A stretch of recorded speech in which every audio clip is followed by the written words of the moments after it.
Hi welcome back views. This is Sagar zoology classes. ఈరోజు మనం developmental stages in human beings మనం తెలుసుకుందాం. So అందులో ఫిమేల్ రిపోర్ట్ సిస్టమ్ మనం చూస్తే ఇక్కడ ఫిమేల్ రిపోర్ట్ సిస్టమ్లో ఓవరీస్ మీరు అబ్జర్వ్ చేయవచ్చు. ఇది యూటరస్ అనమాట. ఇది ఫిమేల్ న్యాచురల్ యూటరస్ అనమాట. ఆఫ్టర్ ఫెర్టిలైజేషన్ తర్వాత 1 month జెస్టేషన్ పీరియడ్ ఈ విధంగా అనిపిస్తుంది. నెక్స్ట్ సెకండ్ మంత్లో ఈ విధంగా బీన్ షేప్ స్ట్రక్చర్ ఉంటుంది. Second month gestation. ఆ తర్వాత థర్డ్ మంత్లో ఉన్నటువంటి ఎంబ్రియో ఈ విధంగా కనిపిస్తుంది. థర్డ్ మంత్ తర్వాత నెక్స్ట్ స్టేజ్ అయినటువంటి 4th month జెస్టేషన్ పీరియడ్లో ఈ విధంగా ఎంబ్రియో అనేది కనిపిస్తుంది. మీకు ఇలా అంబ్రికల్ కార్డ్ కూడా మీకు అబ్జర్వ్ చేయవచ్చు. సో ఇక్కడ 4 limbs హిండ్ లిమ్స్ కూడా ఫామ్ అవుతున్నాయి చూడండి. ఇక్కడ ఇయర్ కూడా అప్పుడే ఫామ్ అవుతుంది చూడండి, అబ్జర్వ్ చేయండి. అదేవిధంగా ఇక్కడ చూడండి, సో ఇయర్ ఫామ్ అవుతుంది, లిమ్స్ అనేవి డిజిట్స్ అనేవి ఫామ్ అవుతున్నాయి.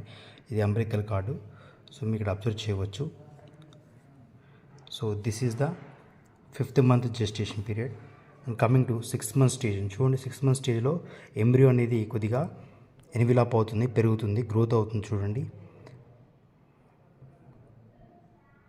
నెక్స్ట్ 7th monthలో బిడ్ అనేది చూడండి ఇలా ఇన్వర్టెడ్గా తలకిందులుగా ఉండడం జరుగుతుంది. దీన్ని బ్లీచ్ స్టేజ్ అని చెప్పేసి అనొచ్చు.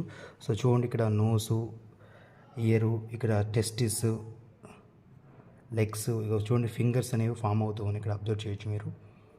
అదేవిధంగా ఇక్కడ చూడండి, సో హెడ్ అనేది చూడండి డిఫరెన్స్ మీరు అబ్జర్వ్ చేయొచ్చు. సో ఇందాక చూసినటువంటి 7th monthకి 8th monthకి డిఫరెన్స్ మీరు అబ్జర్వ్ చేయొచ్చు.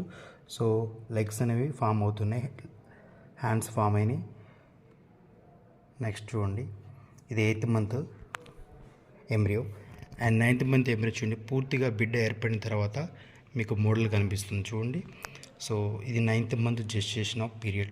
మోడల్ చూడండి ఎలా ఉందో. సో ఇయర్గా ఐస్ క్లోజ్ అయినాయి, నోస్ ఫామ్ అయింది, అంబ్రికల్ కార్డ్ ఫామ్ అయింది చూడండి ఈ విధంగా. Okay, thank you. ఈ వీడియో కనుక మీకు నచ్చినట్టయితే లైక్ చేయండి, షేర్ చేయండి, ముందుగా సబ్స్క్రైబ్ చేసుకోండి. Thank you one and all.